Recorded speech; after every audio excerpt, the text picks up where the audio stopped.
Bem, irmãos, dando agora sequência à nossa exposição na carta de Judas, a gente chegou hoje no verso 17 ao verso 23, portanto convido os irmãos aí para que abram lá em Judas, verso 17 até o verso 23. Estamos já chegando ao final.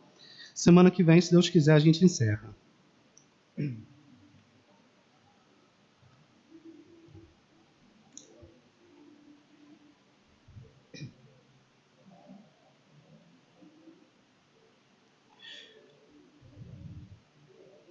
Diz assim Deus por meio de Judas: Vós, porém, amados, lembrai-vos das palavras anteriormente proferidas pelos apóstolos de nosso Senhor Jesus Cristo, os quais vos diziam: no último tempo haverá escarnecedores, andando segundo as suas ímpias paixões.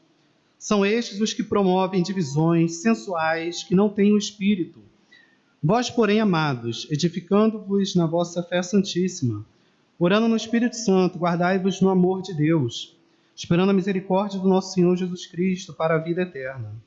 E compadecei-vos de alguns que estão na dúvida, salvai-os, arrebatando-os do fogo. Quanto a outros, sede também compassivos em temor, detestando até a roupa contaminada pela carne. Oremos mais uma vez. Deus Santo, eis a tua palavra, mais uma vez, peço para que o Senhor me ajude, me use, para que eu seja fiel e pregue de acordo com a tua Santa Escritura. E abençoe os meus irmãos, todos que estão aqui. O Senhor sabe o que cada um precisa ouvir. Que o teu Espírito Santo possa falar aos corações aqui nessa noite mais uma vez. Em nome do Senhor Jesus Cristo. Amém. Irmãos, depois de uma sessão, podemos dizer assim, de xingamentos santos, dirigido aos falsos profetas, aos falsos pastores daquela época, eis que agora Judas se dirige aos cristãos e já percebemos de imediato a mudança de tom no tratamento. Quem tem acompanhado essa série de sermão vai perceber que agora Judas dá uma amenizada nas palavras e na forma como ele fala. Agora Judas já começa a falar amados, algo que a gente pouco vê em Judas. Mas antes, como temos visto aqui domingo após domingo, a partir do verso 4 até o verso 16, o que vimos foi talvez o maior especialista em falso profeta na Bíblia, colocando os falsos profetas, os falsos mestres contra a parede e proferindo na cara deles todo tipo de xingamento que eles são dignos, ao mesmo tempo em que Judas mostra as características deles para que todos nós possamos identificá-los independente da época. E nessas mesmas características, irmãos, há tanto palavras duras quanto palavras de condenação. Judas deixaria hoje qualquer cristão dito isentão de olhos arregalados.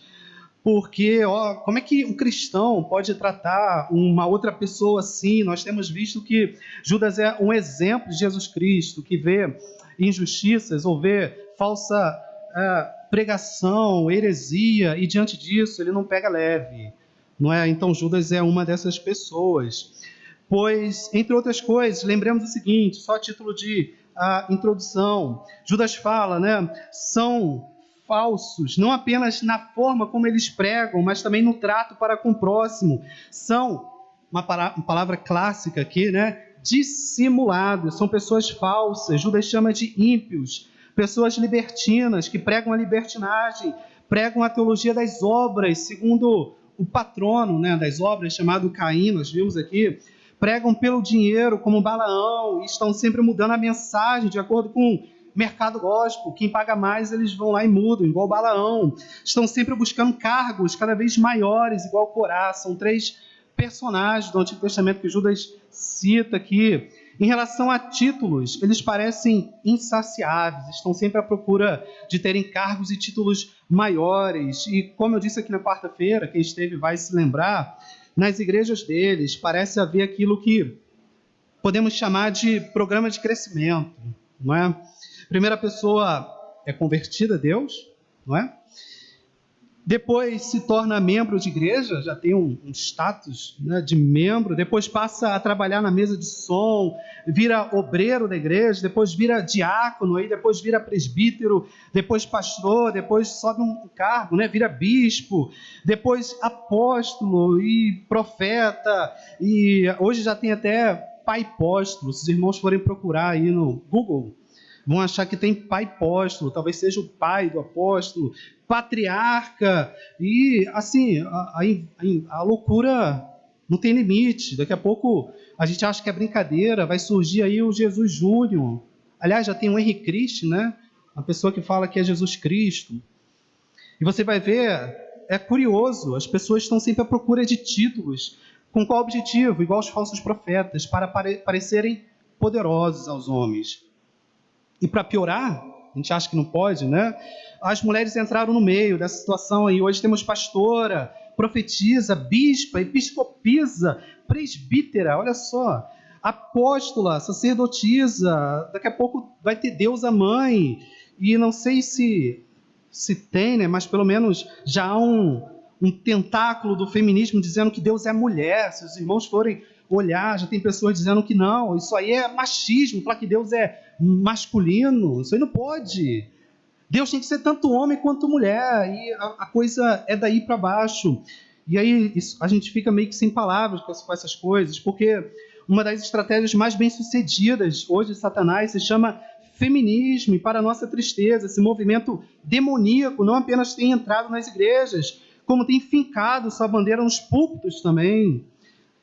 Como os falsos profetas, de forma dissimulada, eles vão adentrando. Esse é o objetivo de Satanás. Ele não se conforma em sentar no último banco.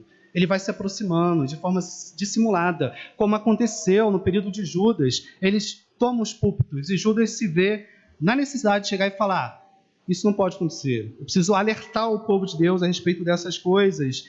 E assim como foi na época de Judas, acontece hoje também.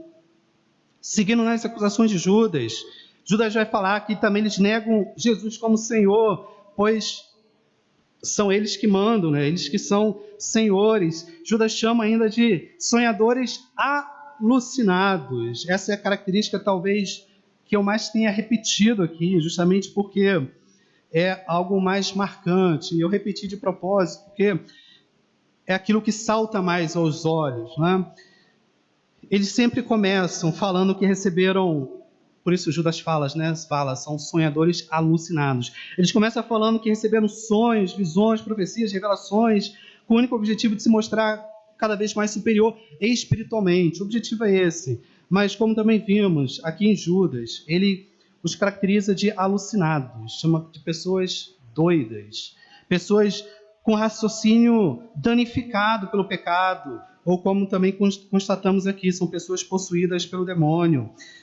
E como vimos o exemplo aqui, é farto o exemplo atual, mas biblicamente nós temos ali demônio profetizando, falando, tendo visões, como aquela menina possessa, em raríssimos casos, algo quase que inexistente hoje, comparado com toda essa birutice gospel. Quando Deus quer falar por aquilo que não seja a tua palavra, ele vai falar em particular e pede descrição. São essas coisas que temos visto aqui na carta de Judas. Além de alucinações, Judas os acusa de serem amantes sexuais de todo tipo, seja heterossexual, seja homossexual. São pessoas insubmissas, rejeitam governos, seja na igreja, provocando rebelião, ou seja, autoridades espirituais, que são, no caso, os demônios. Vimos aqui também como isso acontece quando não há, né, aquele tradicional pagamento para que as pessoas comecem a simular curas e expulsões ou manifestações espirituais. Judas aponta que, de fato, os falsos profetas eles expulsam demônios. Isso acontece de fato. A gente costuma olhar com um olhar mais crítico. Não, isso aí é teatro, e muitas coisas são, mas muitas coisas são verdadeiras. Expulsões de demônios acontecem por meio de falsos profetas também. Eles expulsam. Nós vimos aqui qual é a razão, né? Judas coloca, olha, eles olharam lá, viram que o arcanjo Miguel não ousou proferir condenação contra Satanás, e os falsos profetas falaram o quê? Olha, se o arcanjo não ousou, a gente tem que se colocar superior a eles. Então, a gente vai ousar. A gente vai se mostrar um ser mais superior. E aí, fizeram pacto, digamos assim, para que os irmãos possam entender, com Satanás lá, com os demônios, e assim os demônios são expulsados, para os irmãos entenderem a palavra, porque sabe que eles estão, na verdade, servindo aos demônios, né? Então, existe expulsão, de fato, provocada por falsos profetas. E em todo o tempo, irmão, Judas deixa claro, e ainda cita, exemplo de jurisprudência de que Deus, de fato, irá puni-los, assim como fez com Sodoma e Gomorra, o povo rebelde que saiu do cativeiro do Egito e os anjos caídos, os demônios. Enfim, depois disso tudo, a gente pensa, ou melhor, alguns pensam, né? Rapaz, esse Judas precisa andar mais com Jesus e aprender a ser um pouco mais manso, porque é só pesado esse Judas aí. Mas, irmão, Judas ainda não acabou. Na verdade, ele vai começar a partir do verso 12. Judas vai começar a pegar pesado agora. Olha a criatividade de Judas. Verso 12. Esses homens são como rochas submersas em vossas festas de fraternidade, banqueteando-se juntos sem qualquer recato, pastores que a si mesmos se apacentam, nuvens sem águas impelidas pelos ventos, árvores em plena estação de fruto, deixes desprovidas, duplamente mortas, desarraigadas, ondas bravias do mar que espumam as suas próprias sujidades, estrelas errantes para as quais tem sido guardada a negridão das trevas para sempre. Aí alguém do politicamente correto do século XXI diria, calma, Judas, você tem que amar mais, tem que ser mais amoroso. Aí Judas, se a gente criasse aqui um teatro, ele continua, ele não acaba. Quanto a estes, foi que também profetizou Enoque, o sétimo depois de Adão, dizendo, eis que veio o Senhor entre suas santas miríades para exercer juízo contra todos e para fazer convicto todos os ímpios acerca de todas as obras ímpias que impiamente praticaram e acerca de todas as palavras insolentes que ímpios pecadores proferiram contra ele. Os tais são murmuradores, são descontentes, andando segundo as suas paixões, a sua boca vive propalando grandes arrogâncias, são aduladores dos outros por motivos interesseiros. Até que finalmente, aquele que gosta de agradar a todos, chegaria para Judas, nesse momento diria, você de fato precisa conhecer Jesus, você está muito irado, Judas. E creio que se esse episódio de diálogo fosse verdade, Judas diria de volta, eu acho que você que precisa conhecer Jesus, pois o que mais se encontrava nos lábios de Jesus diante de falsos profetas era raça de víboras.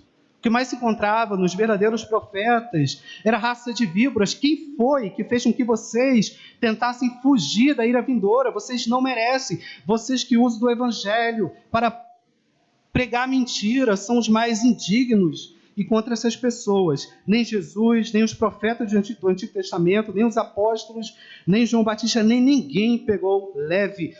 Na verdade, Jesus sempre fala para a gente tomar cuidado com essas pessoas. Por isso, Judas dedica esses versos, pouquíssimos versos, mas para pegar pesado a respeito dos falsos profetas.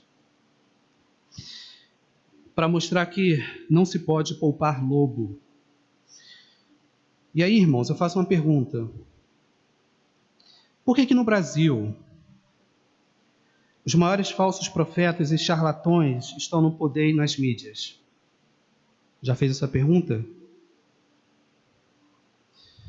Talvez uma resposta seria que os crentes não foram treinados na escola de Judas, mas foram treinados na escola do não julgueis, foram treinados na escola do não toque no ungido do Senhor. A maior estratégia deles foi espalhar por aí essa mentira de que não toque no ungido do Senhor, justamente para que eles criassem uma forma de se proteger, para que eles pudessem entrar lá, e conseguiram. O povo não foi treinado na escola de Judas, mas ouviu os falsos profetas nessas duas principais palavras. Não, você não pode julgar, não pode me julgar. E segundo, eu estou numa posição de autoridade, não toque no ungido do Senhor. Era tudo o que eles queriam.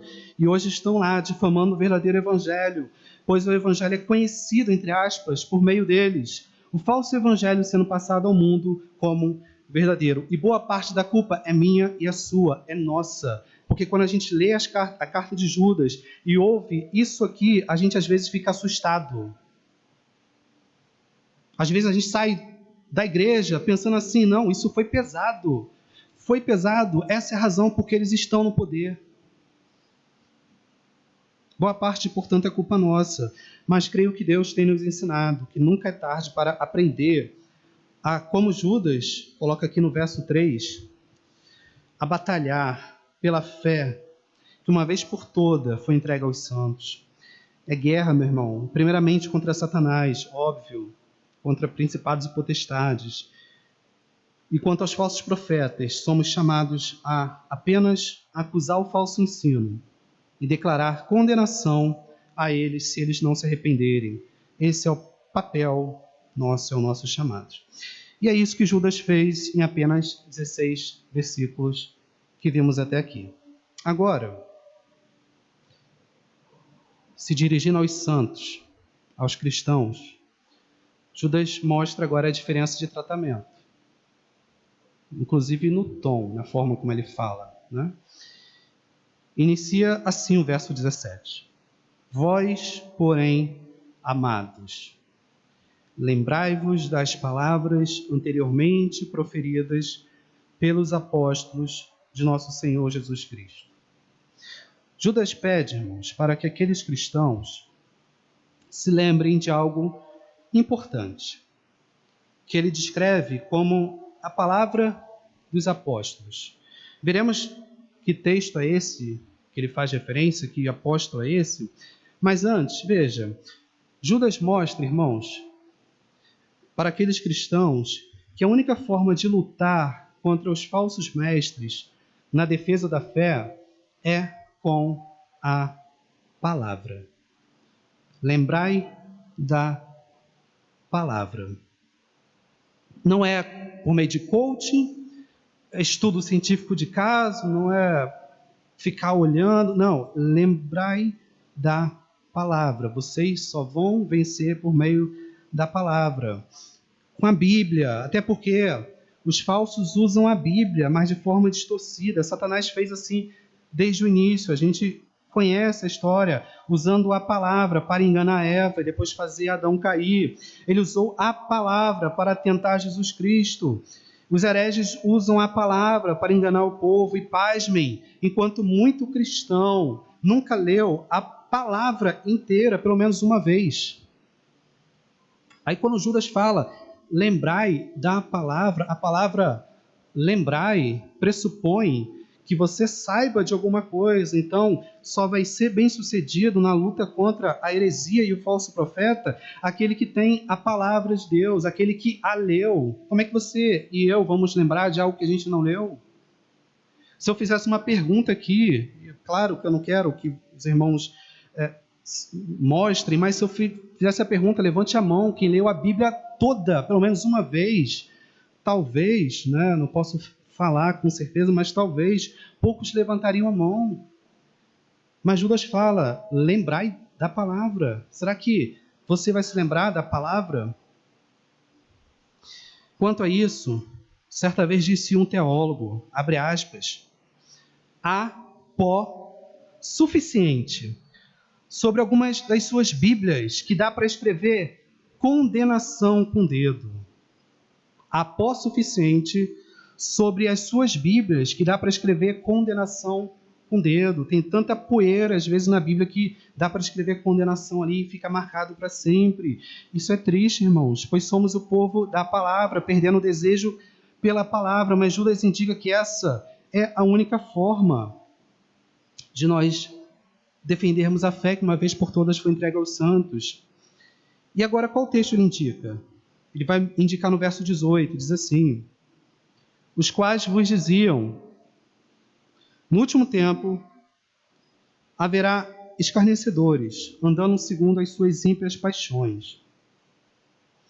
Aqui Judas cita o texto de 2 Pedro 3,3, que diz exatamente isso, tendo em conta, antes de tudo, que nos últimos dias virão escarnecedores com seus escárnios, andando segundo as próprias paixões. Judas aqui cita Pedro como palavra inspirada por Deus. E vale lembrar, irmãos, que quando a Bíblia fala de últimos dias, os últimos dias, Não necessariamente fala de algo no futuro, como se algo fosse sempre além de nós, algo sempre no futuro. Porque a gente sabe que os últimos dias já se iniciaram após a ida de Jesus Cristo. Os cristãos já encaravam os últimos dias após a ida de Cristo, após o estabelecimento da igreja primitiva. E esses escarnecedores a que Judas e Pedro fazem referência já existiam desde aquela época. Não é algo novo. Existe hoje, sempre vai existir. Na verdade, é necessário que exista. É necessário que exista falsos profetas.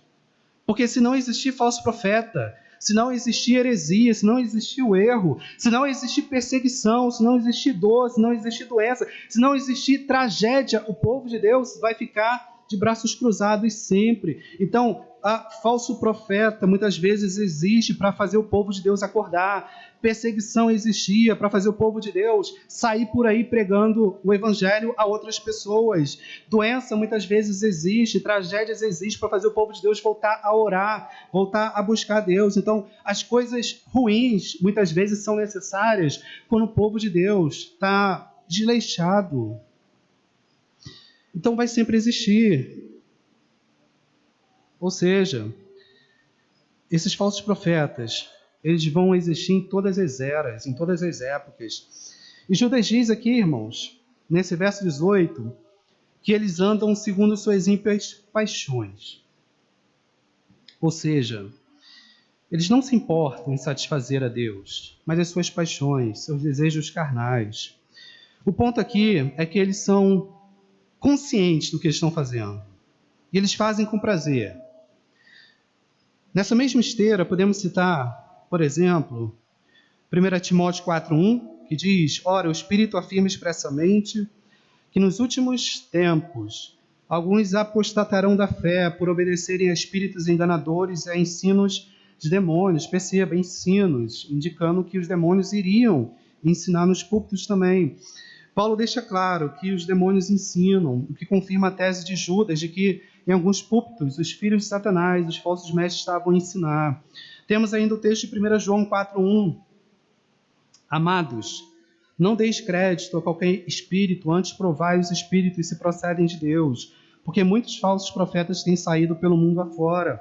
Aqui João também indica, irmãos, que pelo mundo afora, algo quase que coordenado, algo em massa, iria acontecer, que seria o surgimento dos falsos profetas.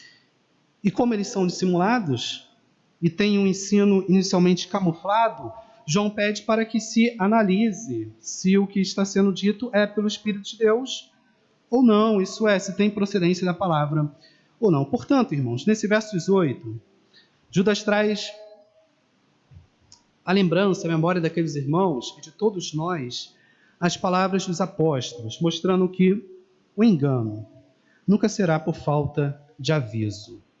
Foram vários textos, são várias citações, vários avisos de que os falsos profetas existiriam, seja por meio das cartas, seja por meio de pastores que Deus levanta para falar, seja por meio do dia de hoje, inclusive, e dessa série de sermões, quando a gente tem falado aqui a respeito do falso ensino dos falsos profetas e da nossa responsabilidade diante do engano. Verso 19.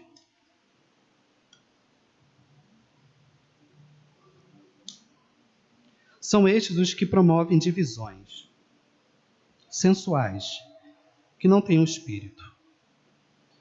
Aqui temos temas que Judas já mencionou na carta dele. Eles promovem divisões, ou seja, racham as igrejas, primeiro se rebelam contra a liderança, se tornam insubordinados, não aceitam ordens, não aceitam que outras pessoas podem estar acima deles, vão minando aos poucos a liderança, começam a dividir a igreja, a criar o seu grupo, até provocar o famoso racha, criando uma nova igreja, uma nova denominação. Isso, por acaso, parece familiar a você, a nossa época, aos nossos tempos, principalmente o nosso tempo com um acúmulo de igrejas por metro quadrado. Aqui em Goiânia não é tanto assim, os irmãos talvez não vejam isso com muita nitidez, mas no Rio o negócio é absurdo, sobretudo São Gonçalo, de onde eu vim, onde nós chegamos a ter ali 11 igrejas em uma só rua. a gente for pensar nisso, é uma coisa absurda. Uma igreja de frente para outra, uma igreja do lado da outra. E imagina todas as 11 igrejas começando o culto 7 horas. Imagina a gritaria que é nessa rua. Imagina os vizinhos, porque é claro e evidente que é uma disputa, algo completamente anticristão. Então, assim, não é à toa que São Gonçalo ali está sendo dominado pelo tráfico, apesar de ter igreja a rodo. Então, rachas de igreja nós vemos aos montes, inclusive hoje. Basta olhar o surgimento de várias dessas igrejas, sobretudo as neopentecostais. Se a gente for olhar o histórico, é sempre uma que se subdivide. Qual é a razão?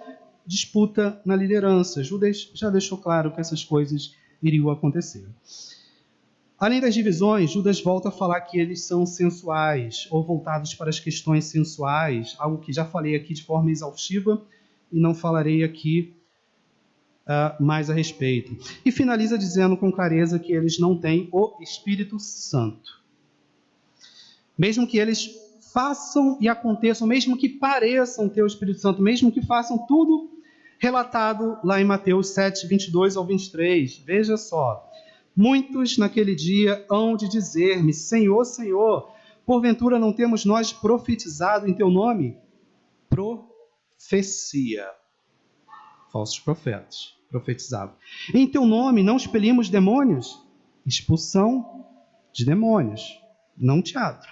Expulsão de demônios verdadeira. Nós vimos aqui como que isso acontece. Em teu nome não fizemos muitos milagres, curas, de fato, de verdade. E já vimos aqui também como que isso acontece. Então lhes direi explicitamente, nunca vos conheci, apartai-vos de mim, os que praticais iniquidade. Então, assim, Jesus também deixou muito claro, esses falsos profetas, eles iam aparecer no meio de vocês, fazendo milagres, curando.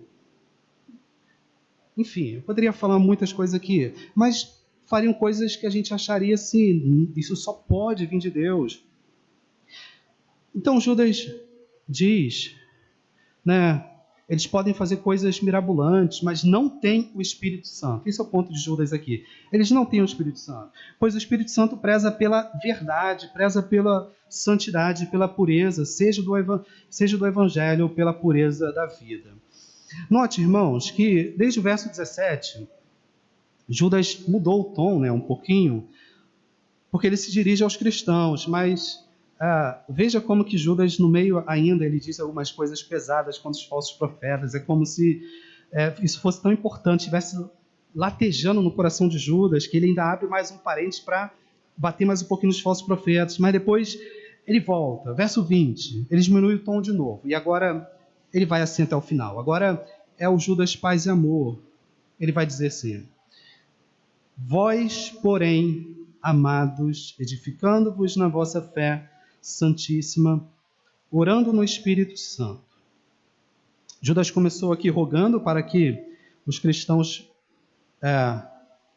batalhem, né? Começou a carta dele orando para que os cristãos batalhem por essa fé que uma vez por todas foi entregue aos santos.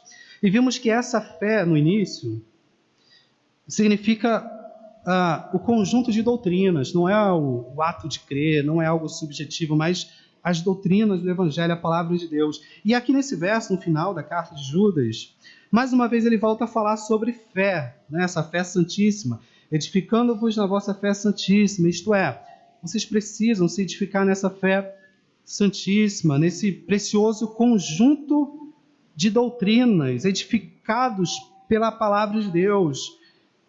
Enquanto os falsos profetas zelam para destruir, vocês precisam zelar para edificar e serem edificados cada vez mais.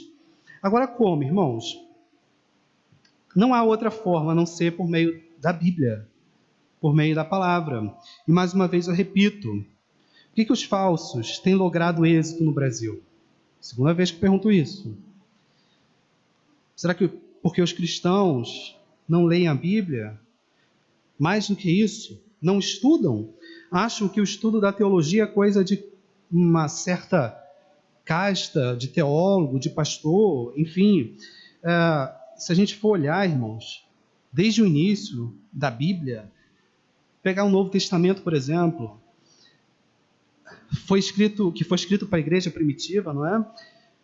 Quando havia ali muitos novos convertidos, perceba, novos convertidos, o Novo Testamento escrito para novos convertidos. Aí eu faço uma pergunta: tem passagens difíceis na Bíblia? Tem, claro que tem. O próprio Pedro vai falar, Paulo fala de algumas coisas ali que são difíceis, então tem. Mas eu faço uma outra pergunta: essas passagens difíceis foram escritas a quem? A pessoas preparadas, a super teólogos, ou foram escritas a cristãos novos convertidos? Pessoas simples, pescadores, pessoas analfabetas, doutrina difícil, Bíblia, palavra, era pregado por completo a todas as pessoas. Mas hoje quer dizer que não devemos ensinar teologia profunda para os novos convertidos. O que é isso? O problema é que aquilo que chamamos de teologia profunda é a mesma teologia que foi ensinada aos novos convertidos de mais de 2.000 anos atrás.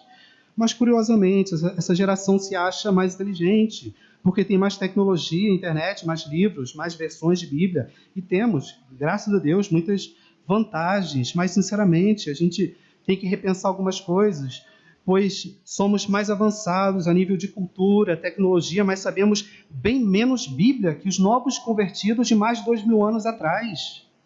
Se a gente continuar com essa ideia de que doutrina, de que teologia, de que estudo profundo da palavra não pode ser dado a crianças, a jovens, a novos convertidos, a gente vai acabar dando munição cada vez mais para que os falsos peguem essas pessoas. Esse é o objetivo deles. Então, a questão não é só a gente ler a Bíblia, a questão é mais do que isso. Nós devemos ler a palavra, mas também devemos estudar livros de teologia, teologia sistemática, estudar doutrinas bíblicas, estudar palavras doutrinárias. Se eu fizesse perguntas aqui, nós temos estudado na classe dos jovens, né?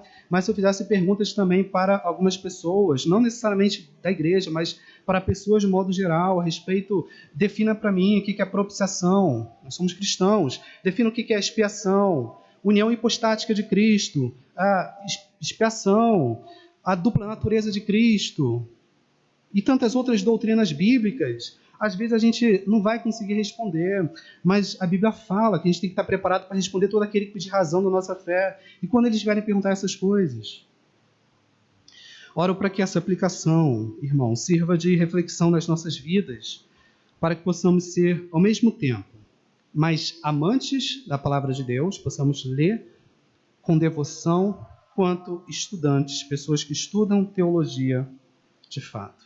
Pois creio que o amor nosso para com Deus é medido por nosso amor à sua palavra.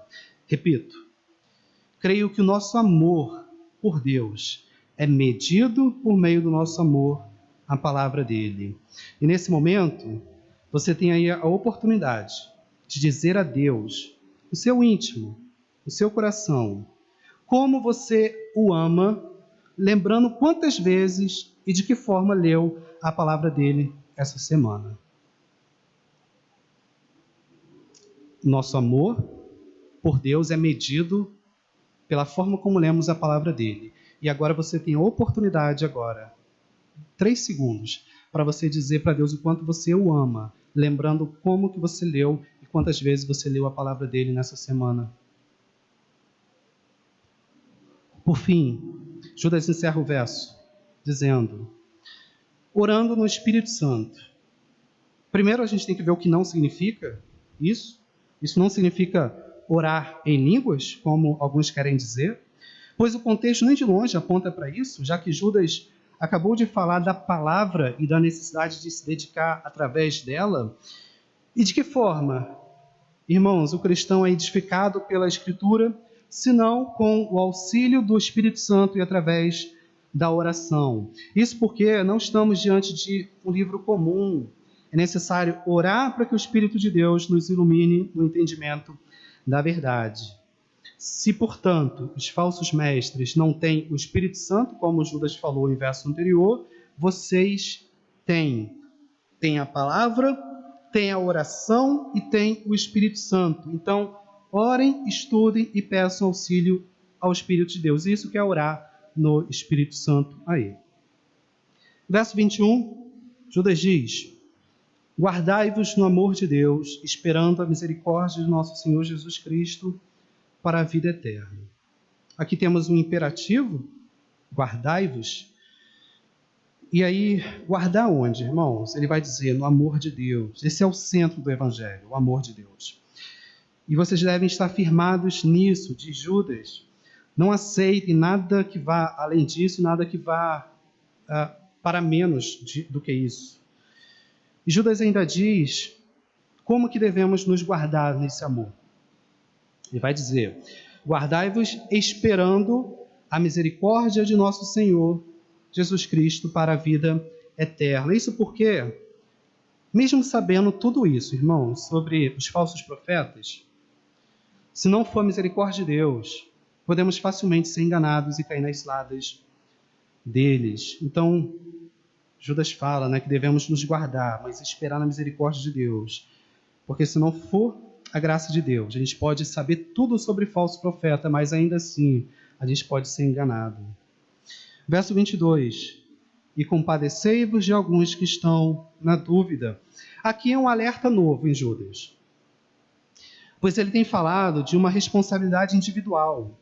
Mas agora ele fala da importância de olhar para aquele que está sendo enganado pelo falso pastor e agora está em dúvidas sobre o que é a verdade ou não. Ele está pensando naquela pessoa que ouviu por um momento a verdade, depois foi enganado, por uma forma dissimulada do falso profeta, e agora está ouvindo a mentira e agora está em dúvida. Existe isso pode acontecer. Pode acontecer com o verdadeiro cristão, isso é comum. Mas Judas fala, agora vocês têm que ajudar essas pessoas que estão na dúvida. Judas sabe, irmãos, a diferença entre um ímpio impenitente e um membro nas mãos dele, que está em dúvida.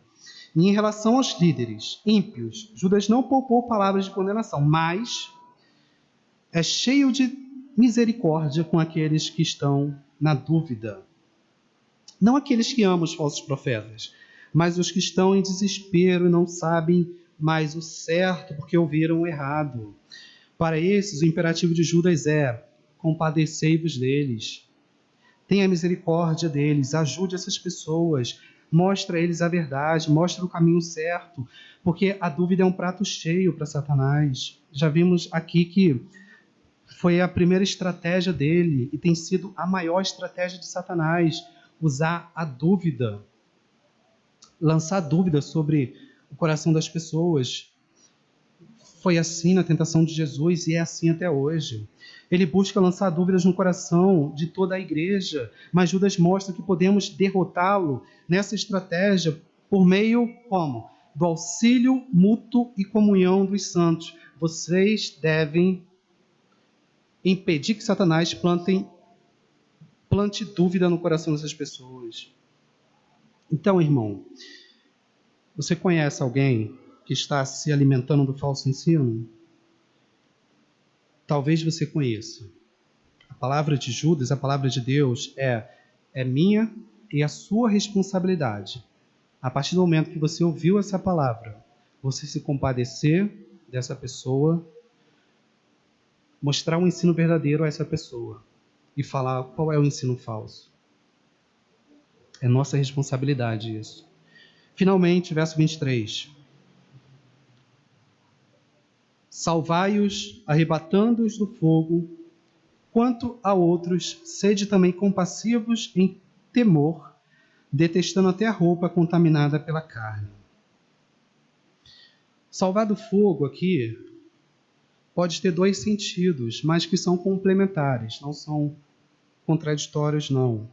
Fogo, primeiro, no sentido de paixão, algo que prende ardentemente alguém a algo. Isso pode acontecer porque a heresia tem o poder de atrair, o falso profeta tem habilidade, eles são habilidosos com a palavra, e o membro pode se sentir apaixonado pelo novo ensino com muita facilidade. Então, isso acontece. E se assim, irmãos, essa pessoa permanecer, só lhe restará o segundo sentido de fogo aqui, que é o fogo de condenação eterna, se essa pessoa permanecer no ensino e no engano. Esse é o sentido de fogo aqui. E certa vez, um teólogo disse o seguinte: a heresia é um fogo que arde agora e será o combustível do fogo que arderá eternamente. Evangelizar uma pessoa que está nessa situação, presa no cipoal das heresias, é como arrebatá-la do fogo. É a mesma ideia do verso anterior. Evangelizar, se compadecer dos que estão presos nesse fogo atraente da heresia e do falso ensino. Então, você e eu podemos ser instrumentos nas mãos de Deus para arrebatar muitas pessoas do fogo, seja do fogo da atração, seja do fogo do lago de fogo e enxofre. Precisamos apenas nos dispor, conhecer a palavra, conhecer a verdade, orar no Espírito, conhecer as artimanhas dos falsos profetas e salvar do fogo aqueles que estão na dúvida. Ver os que estão sendo enganados, que estão na dúvida, e ajudá-los. Pense nisso seriamente, irmão. Pense nisso seriamente. Pois talvez você conheça sim alguém que está se alimentando de um ensino que não é nada bom. E a palavra é: tenha coragem, por amor à vida dessa pessoa, de apontar com a educação, claro, o ensino verdadeiro e dizer qual é o ensino falso. E Judas encerra dizendo: irmãos, detestando até a roupa contaminada pela carne. Em outras palavras, parafraseando para ficar claro, vocês vão lá, vocês vão ajudar, ok?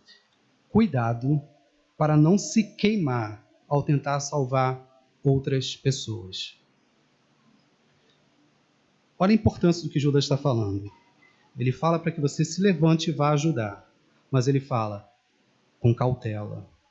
Cuidado para você não se queimar também. Se aproxime sim, sendo compassivo, com temor, mas não chegue tão perto.